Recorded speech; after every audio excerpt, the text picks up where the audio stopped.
Nous allons plonger dans les entrailles du temps grâce à notre invité. Ah bah c'est bossé. Ah, c'est beau. Bonjour Fabien Olicard. Bonjour. Bonjour. Votre dernier livre s'intitule Les entrailles du temps, édition First édition. Il sort aujourd'hui même. On va en parler. C'est un bouquin hyper interactif dont le lecteur devient le héros. Exactement. Voilà, on va tout expliquer dans quelques instants, mais on commence par la rubrique du tac au tac, 1 minute des questions dont je vais vous... Non, des questions... Ça va. Au tac, hein, Damien. Ouais, si on non, peut mais voir. je partais sur un don. Enfin, je vous bombarde de questions, Ok. vous me répondez le plus Ok. sincèrement possible, s'il vous plaît. Fabien, c'est parti. Si vous aviez davantage de temps, vous aimeriez vous lancer dans quelle, je sais pas, activité, sport ou loisir? Apprendre plus de langues. Et vous en pratiquez combien déjà, là? J'en pratique mal beaucoup D'accord. et j'en pratique bien une ou deux. Hein. Ok. Surtout le français. Calme ou nerveux? Calme. Ah ouais. Optimiste ou pessimiste? Optimiste. Casanier ou aventurier? Les deux. Je crois que c'est pas incompatible Ah ouais. finalement. Ouais. Noël ou Nouvel An? Noël. Rêve ou cauchemar? Rêve. Jamais de cauchemar avant d'entrer en scène ou non? Ça va? Ah non, avant d'entrer en scène, j'ai des envies de mort, j'ai des pulsions de mort pendant 30 secondes. Et puis après, hop là, ça dégage. Mer ou océan?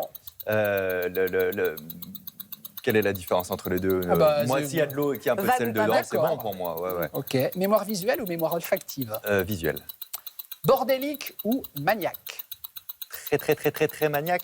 Ah ouais, je m'en doutais un peu. Bien ordonné, ouais. Solitaire ou mondain? Solitaire. Stressé ou cool? Faussement cool. Ouais. Et enfin, gros bosseur ou honnêtement grosse facilité? Franchement, gros bosseur. Ah, c'est vrai? Ouais. Ouais, mais une bonne base quand même. Vous avez Oui, un mais- cerveau bien développé. Non, mais quand même. vous voyez que ce qui fonctionne bien chez moi, mais vous voyez pas le 90% de choses que je fais mal, parce que justement, je le fais mal, donc vous le voyez pas.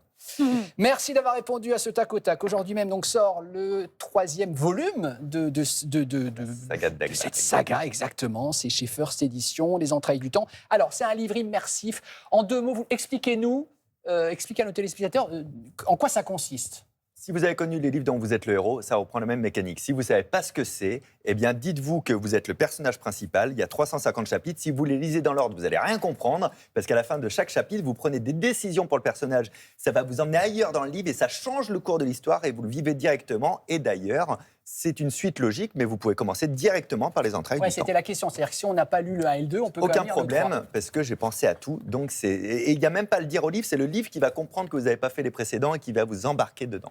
Oh. Un petit exemple, par exemple, là, vous dites le royaume des ombres, etc. Si vous triomphez de la reine et de sa mère, rendez-vous au 53. Alors, Exact. On va à 53. Et quand on arrive à 53, par exemple, on nous dit le silence retombe, le dernier scarabée, blablabla, rendez-vous au 231, etc. Exactement. Ça veut dire que concrètement, Fabien Olicard, Il y a dans des votre milliers tête- d'histoires Non, mais voilà, C'est quand ça, vous plusieurs écrivez, combinaisons. il y a des post-it partout sur vos Oui, murs. c'est vrai en plus. Ah, mais je sais pas, c'est Et c'est oui, ça. oui, non, mais c'est vrai. D'abord, je fais un arbre comme ça des possibles des 350 chapitres. Il y a des fils de laine, de la pâte à fixe, etc. Je rentre le soir après 8 heures dans mon bureau. Ma femme me dit, ça a été ta journée? Je fais, c'était horrible, j'ai adoré ça. Vraiment, c'est le mélange des deux. Et j'adore vraiment ça. J'adore surprendre le lecteur. J'adore. J'ai écrit le tome 2 et le tome 3 en même temps. Alors, ceux qui ont le tome 2, la confrérie de Nuada, ils auront une surprise parce que Les entrailles du temps fait repasser dans la confrérie de Nuada. Il y a des chapitres des deux qui... Et si on ne l'a pas, c'est pas grave, le livre le détecte. Et puis en fait, on s'en passe facilement. Mais ça réunit tout ce que j'aime. Les énigmes, Ouais, les c'est casse-têtes, la science du cerveau, les histoires. C'est ça. Dans un monde héroïque fantasy, il y a un petit peu de magie, tout ça. J'écris ce que j'aimerais faire. En fait, j'ai un but, c'est qu'à la fin de la saga, je mette les livres devant moi et je me fasse moi-même l'aventure. Je pense que j'arriverai à me surprendre.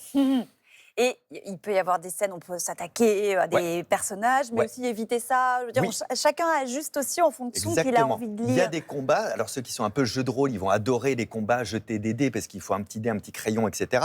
Et puis, il y en a vraiment ça les amuse pas du tout. Ils vont s'orienter plus du côté des énigmes, des petites enquêtes à résoudre, etc. Et j'ai même pas voulu qu'ils soient punitifs. Il y a un site internet à côté où je mets des indices pour les énigmes jusqu'à la solution. Moi, mon but, c'est que les gens aillent au bout de l'aventure. Donc, j'ai pas envie non plus qu'ils soient bloqués pendant 15 jours. C'est pour quel type de lecteur, à partir de quel âge, Fabien? Alors, on a marqué à partir de 14 ans pour pas qu'on me mette dans les rayons pour enfants. Mais moi, je faisais ce genre de livre, j'avais 8-9 ans en vrai. Hein. Et j'ai fait un truc, il y a 3 modes de lecture de jeu, narratif, simplifié, mortel. Comme ça, on peut l'adapter aussi. Si on le fait en mode narratif, c'est beaucoup plus simple. En mode mortel, on peut vraiment mourir. Et dans ces cas-là, on a rendez-vous au 42. Et le 42, vous voulez jamais y aller. Adrien, je vous confie cette enveloppe pour plus tard, on y reviendra. Hop là, Rendez-vous au ne l'ouvrez 42. pas. D'accord. Ce qui est bien, c'est qu'on peut adapter aussi ça à la télé. Ça peut être un programme télé. Parce que moi, j'ai Complètement. lu le 2. J'ai vu une émission, quoi. Ah oui, c'est vrai. Et en plus, le 2 particulièrement, parce que Ouais. le vert et le rouge, moi je les appelle par leur couleur, mais les entrailles du temps, ce sont des mondes ouverts. C'est-à-dire, c'est même pas linéaire dans l'histoire. Vous pouvez aller là plutôt que là, mais si vous êtes allé là, mais pas ici, il ne se passera pas la même chose. Donc, Vous oui, savez on dire quoi? Il y a peut combien adapter. d'histoires au final? Oui, c'est ça, au final. Combien de possibilités? Des centaines? En univers, j'ai essayé, j'ai donné le PDF à une IA un peu sécurisée pour qu'elle essaye de les calculer. Ce n'est pas possible. Il Il y a tellement de trop de possibilités. variables, il y a trop de variations, c'est pas possible. Donc je sais pas, je crée un monstre. Hein, C'est ça. Vous avez affronté plusieurs monstres. Et parce que c'est une alors, vous trilogie. savez, mon plus beau compliment, c'est des gens qui me disent je me suis remis à lire, parce que c'est des chapitres Eh très oui. courts, très interactifs. Donc, même avec un petit problème d'attention, on décroche pas du coup. Bon, cher Fabien, donc c'est en librairie First Edition. Vous restez mentaliste. Oui. Et quand vous venez ici, on vous dit, Fabien, s'il vous plaît, un petit tour pour nous. On est au courant de rien sur ce plateau. Voilà. Mais ce sera mieux qu'un tour. Ah. Moi, quand je fais lire ce genre de livre, on me dit c'est bizarre, le livre, on dirait qu'il anticipe les trucs, etc.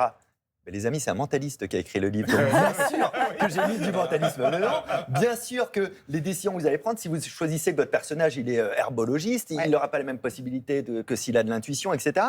Je vais vous demander, Damien, un truc très simple. Vous allez penser. Alors, le personnage, on dit que c'est un apprenti dans le livre. Pensez au prénom. Alors, ce que je vais faire simplement, j'ai une oreillette, donc je vais l'enlever Merci, pour merci, pas Damien. qu'on me suspecte de quoi que ce soit. Et Voilà, alors, moi, Maya, ça je me le pose permet- là. Très bien. Ça me Enlevez celle de l'autre côté. J'en ai hein. pas. Non, mais en plus, sans l'oreillette, ça me permet de vous hypnotiser. Non, je déconne. Non, mais je flippe Je sais facilement. pas hein. hypnotiser, Donc je moi. vous écoute. Alors, donnez un prénom au personnage que vous aimeriez avoir dans le livre, sans me le dire. Dans votre tête, vous pensez un prénom. Et les apprentis, ils sont dans une académie, ils ont tous un numéro sur leur lit. Pensez à un nombre à 2 ou 3 chiffres qui serait son numéro. Donc, Et le prénom masculin ou féminin? ce que vous voulez, ne me donnez Donc pas un prénom d'indice. et 3 chiffres derrière. Ou 2 chiffres, Ou deux chiffres. ou un chiffre, peu importe. Dès que vous avez, vous me dites que c'est bon, que vous êtes prêt, qu'on peut continuer, qu'on peut C'est bon. poursuivre. Oui. Alors, je vais vous demander d'écrire ça. Ça écrit, c'est parfait. Écrivez le prénom et le nombre directement sur le papier. Personne ne doit le voir, hein, ni les caméras, ni moi, et même Ah, même pas pas les Maya. caméras. hein. Ah, même ne pas faites- moi. Non, même pas vous. Non, parce qu'on pourrait Parce croire qu'on vous qu'on voit des suspecte, choses, Maya, etc. c'est pour ça. Donc, vous faites ça correctement. Et je ne puis- montre pas aux nos téléspectateurs. Non, on leur fera voir tout à D'accord. l'heure. Mais là, on pourrait penser qu'il y a des écrans de retour ou des choses comme Voilà, ça. Donc, ça y est. je ne veux pas. Alors, vous pensez au prénom et vous me regardez, Ah, s'il c'est bon, vous c'est plaît. bon. Vous pensez à ce prénom, vous le dites aussi intérieurement, peut-être. Fabien, ça ne marcherait pas. Francis, peut-être ça marche. Est-ce que Francis, ça vous parle comme prénom? François, peut-être? Ok. Je vais me concentrer un petit peu, je vais écrire. J'essaye de glaner des informations. Je pense quand même que je ne suis pas très loin. Est-ce que Franck, ça vous parle? Alors ça s'appelle de l'agacement, ça veut dire que j'ai raison. Je vous fais voir, voilà, un petit Franck comme ça, mais on vérifiera tout à l'heure. Vous lui avez donné un numéro à ce cher Franck. Pensez à ce numéro, s'il vous plaît, et je vais essayer de capter ça, hein, évidemment, avec mes sens. Ok. Je l'ai noté. Et je vous remercie pour votre concentration. Est-ce que vous pouvez me dire le numéro? 22. 27. 22, 27. 22. 27. Alors là, je veux bien voir le papier. Ben oui, pardon. Alors, attendez, Franck, c'est bon, Ouais, Franck, c'est bon. et 27, c'est pas bon. Non. Ok. Bah, c'est pas loin quand même. Pardon, Ouais, mais c'est gênant. C'est en direct, Bah en non, plus. bah oui, on est en direct, Ouais. C'est évidemment, parce on est en qu'il se l'est direct. dit avec l'accent dans la Alors tête. non, après, T'as pensé à après, dans 27 les avant entrailles 22? du temps, quand on fait une erreur et qu'on meurt, on va au 42, je crois. Ah. L'enveloppe où il y a marqué oui, rendez-vous d'accord. 42, vous Moi, pouvez j'ai peut-être marché. l'ouvrir. Non. Vous pouvez peut-être l'ouvrir Non. et nous lire ce qu'il y a de marqué dessus, s'il vous plaît. Aujourd'hui, Damien imaginera un apprenti de Dagda et je révélerai son prénom. Oui, c'est Franck, bien sûr, on l'a. Je tenterai aussi de percevoir son numéro d'apprenti, Bien sûr. mais je vais me tromper. Ah bon? Mon erreur sera de précisément un écart de 5. Bah oui, 22 plus 5, 27, bah en fait, tout va bien. Exact. Waouh. Et c'est exactement les sensations que vous aurez dans le livre, c'est ce genre de Mais truc vous m'avez un fait peu peur. agaçant. J'ai pensé que j'avais mal pensé. Mais vous savez, c'est pour ça que je vous ai demandé, Damien, parce que vous êtes tellement empathique que je savais Ah, on que est d'accord. quand je me trompe, c'est lui qui a mal. C'est ça, c'est vrai. Non, mais vous êtes trop fort. Et évidemment, voilà, je remets mon oreillette, elle était là, et on ne s'est pas parlé avant. Non, enfin, c'est de la folie. Ah, j'adore. Bravo, Fabien. Incroyable. Merci beaucoup, Merci merci. beaucoup. Je vous rends le stylo. Mathilde, on ouvre les Vous pouvez le dire à archives. lui, j'en ferai pas grand-chose. hein. C'est dingue. Fabien, qu'est-ce que vous avez prévu dimanche? Qu'est-ce que j'ai prévu dimanche? De faire un peu de voile s'il y a un peu de vent à La Rochelle. Ah bah voilà, parce que le dimanche, pour vous, c'est sacré, regardez. Le dimanche, c'est vraiment un jour de la semaine qui a une connotation pour la plupart des gens, et moi inclus. Et il en restera que le dimanche est fait pour se reposer et pour profiter de l'endroit où on vit. C'est-à-dire que si je n'ai pas de spectacle à faire un dimanche, systématiquement, je redescends à La Rochelle pour faire, effectivement, ça porte bien son nom, mon dimanche à la mer. 15 ans plus tard, donc vous continuez ce C'est rituel. incroyable. C'est une tradition. Non, mais je suis estomaqué déjà. Je me souviens pas d'avoir fait ça. Je me souviens pas de me promener en costume dans les dunes. Pour une fois, c'est pas nous qui sommes estomaqués, là, mais vous, oui. on est Et, contents. et je suis bluffé par ma régularité, c'est-à-dire de retourner. Là, c'est vraiment dimanche, je vais faire un peu de voile à La Rochelle si j'ai la possibilité. Donc, ça n'a pas bougé. Vous emmenez vos cartes avec vous, même en voile? Mais non. Ça, en fait, j'utilise très peu de cartes et je me souviens, c'était une émission de France 3. Il m'a dit ce serait bien qu'il y ait un truc visuellement avec des cartes. Donc, j'aurais fait des cartes. Vous êtes ce qu'on appelle un hypermnésique, donc vous avez une mémoire beaucoup plus développée que nous tous autour de ce Alors, plateau. je me permets juste de corriger parce que ça, c'est une idée reçue qu'a véhiculée Ça a été en tout cas Télérama. un reportage C'est ça. présenté sur Et vous. je ne suis pas hypermnésique, qui est un trouble de la mémoire que je souhaite à personne, mais j'ai une mémoire éditique, donc Une qui est mémoire comment éditique, Éditique. visuelle, supérieure visuellement. Donc voilà, Ah ouais. c'est juste pour Voilà. préciser, pour que les personnes Eh oui. hypermnésiques se disent pas pour qui il se fait passer. Oui, parce qu'il y en avait plusieurs à témoigner. Vous en faisiez Exactement. partie, mais donc ils ont dû faire un petit package. Une faculté qui n'est pas sans conséquence sur votre entourage. Écoutez ce que disait une de vos amies. On a passé commande via Internet pour un produit. Donc, il était à l'ordinateur, puis c'est lui qui commande. Donc, moi, je lui dis que c'est en fait mes numéros de carte bleue. Et puis, point. Et puis, un mois plus tard, on refait la même chose. Et puis, alors que je m'apprête, parce que moi, je les connais pas, mes numéros de carte bleue, à chercher en fait mon RIB, et ben non, mais c'est bon, ça y est, c'est commandé. Il avait tout retenu. Un mois plus tard, alors qu'il avait juste vu les numéros une seule fois, quoi. Vous n'avez jamais eu envie de vous en servir? Parce que franchement, ça peut être tentant quand on connaît. Mais je dirais toujours non à cette question, surtout si je m'en sers. Bah oui. Non, mais vous avez commencé pour plaisanter à donner les chiffres. Vous vous en souvenez encore ou pas? Les 8 premiers, oui. Ouais. Et donc j'imagine que les dates d'anniversaire pour vous. Alors ça, c'est terrifiant parce que je suis ce mauvais ami. Non. En fait, je m'en fous des anniversaires, je m'en fous du mien et par extension, je m'en fous un peu de ceux des autres. C'est un truc, ça retombe tous les ans, c'est agaçant les Mais anniversaires. c'est horrible pour vos amis. Je suis pas très bon socialement sur ce côté-là, donc à chaque fois, il dit alors toi, Bah oui, c'est toi, ça. tu Oui. te souviens pas de la date d'anniversaire Monsieur Mais frime à la télé avec une mémoire d'éléphant, c'est il oublie un exactement. anniversaire. Oui, mais je connais ton numéro de carte bleue, donc fais très attention à pas me vexer. Des menaces.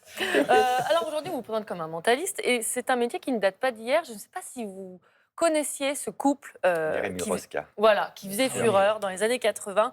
Pour ceux qui seraient passés à côté, je vous propose de regarder un petit bout de captation. Miroska, êtes-vous avec moi? Oui, monsieur. Quel est le nom de la deuxième carte? La deuxième carte que vous allez retourner, monsieur, vous allez retourner une carte de carreau, vous allez retourner le 10 de carreau. Prenez-le, monsieur, et montrez-le au public.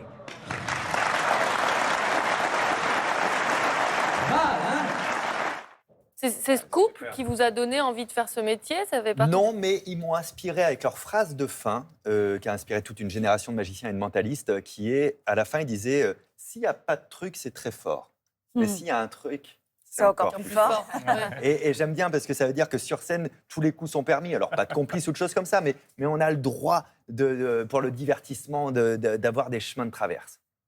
Merci Mathilde. Merci Mathilde. Bravo. Ah ouais. C'est pour C'est pour ces archives. les entrailles. Les Mais entrailles on du est temps. dans Les les entrailles, archives. Nous sommes dans les couloirs du bien temps. sûr.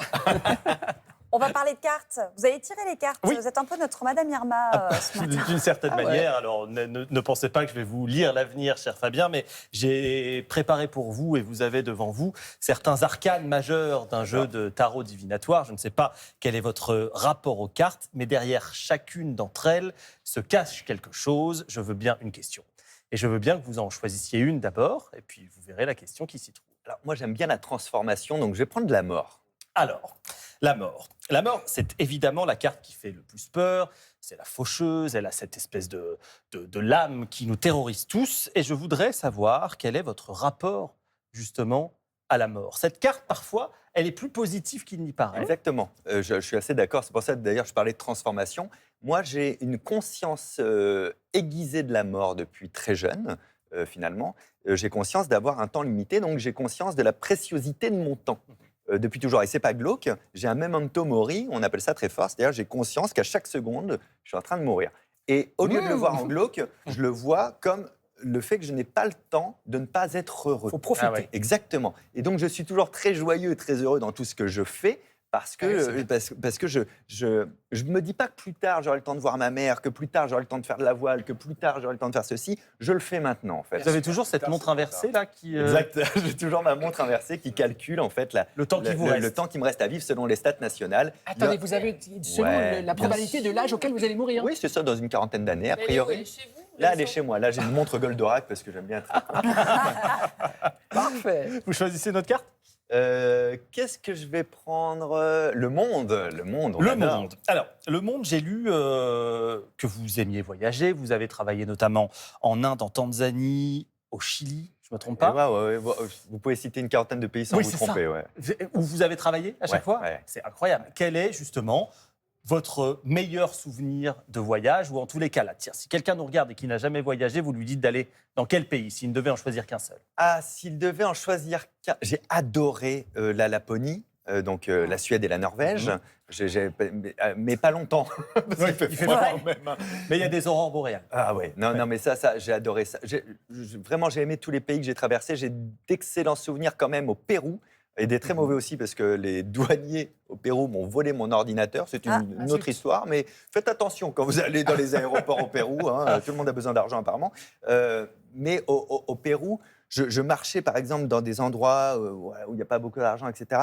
Ça sentait bon, je demande où est-ce qu'il y a un resto, on me dit bah, mets-toi à table, on allait passer à table. Non. Tu vois, avec un très mauvais espagnol de ma part, et je mangeais comme ça avec les Chez gens. l'habitant. Chez l'habitant. Incroyable. Tout était fou, tout était incroyable à vivre, alors que j'ai un espagnol un peu pourri, parce que quand je travaillais dans ces pays, je faisais toujours en sorte de rester un peu plus longtemps avec un sac à dos. Mais vraiment, c'est... En fait, dans le voyage, le plus intéressant, c'est la rencontre. Ouais. J'en ai parlé avec Antoine de Maximi, qui fait J'irai dormir chez vous. Pareil, il prépare pas ses voyages, parce que sinon, il passe à côté de la rencontre, en fait. Et la rencontre, elle prime sur tout, et on revient vraiment très transformé de ce monde qu'on découvre, en fait. Une dernière carte? Une dernière carte, la roue de la fortune, alors. Alors, la roue de la fortune, là aussi, c'est une carte de transformation, comme quoi ça doit être quelque chose qui vous attire. Elle nous dit comment on ordonne le chaos, comment on débloque une situation. Justement, est-ce qu'il y a quelque chose chez vous qui est bloqué et que vous aimeriez débloquer? Il est temps à 9h30 de nous le Excellent, Damien, confesser. c'est pas complètement faux cette histoire. Il y a un truc qui est bloqué. Je suis pas sûr. En fait, ce que je croyais être bloqué avant, je suis en train de l'assumer comme étant mes traits de caractère. Et C'est-à-dire Mais genre quoi? c'est-à-dire que par exemple, j'ai pas des grands besoins sociaux. Je disais tout à l'heure. Alors, Ah oui, je un peu suis très solitaire. heureux quand je suis avec plein de gens, mais je vais pas penser à organiser un dîner pour qu'on se voit, par exemple. C'est pas spontané. Alors ça, je m'en voulais, je culpabilisais avant, et aujourd'hui, je me dis, ben non, en fait, je suis comme ça. Et est-ce que c'est si grave que ça? Je crois pas. Et tous les blocages de la vie que j'avais, mon plus gros blocage, c'était mes diplômes. Moi, j'ai arrêté mes études entre le bac et le rattrapage du bac. Vous en faites la Vous l'avez conclusion pas que vous eu, le voulez. bac. Je ne suis pas allé au rattrapage. Vous êtes pas- Et je me suis dit, je le passerai l'année prochaine en candidat libre. Ouais, ça, on ça fait fait jamais. 22 ans que je me le dis. Aujourd'hui, je le dis tranquillement parce que j'ai réussi autrement ma vie. Mais voilà, ça, c'était des blocages, tout ça. Et j'ai fait la paix avec moi-même là-dessus. Ma mère m'en voulait que j'avais pas mon bac à l'époque. Elle est rassurée. J'ai eu un de mes livres qui a été programmé à la fac de psycho il y a quelques années. J'ai appelé ma mère, j'ai fait chais et j'ai raccroché. Non, mais j'ai réglé mes problèmes d'ego, mais elle est très fière de moi. Il n'y a aucun souci. Évidemment. Merci Adrien. Merci pour ce tarot. Merci beaucoup. On remercie Fabien Licard d'être venu nous voir. Son tome 3 de cette saga sort aujourd'hui chez First Edition, Les entrailles du temps. Merci Fabien et bravo.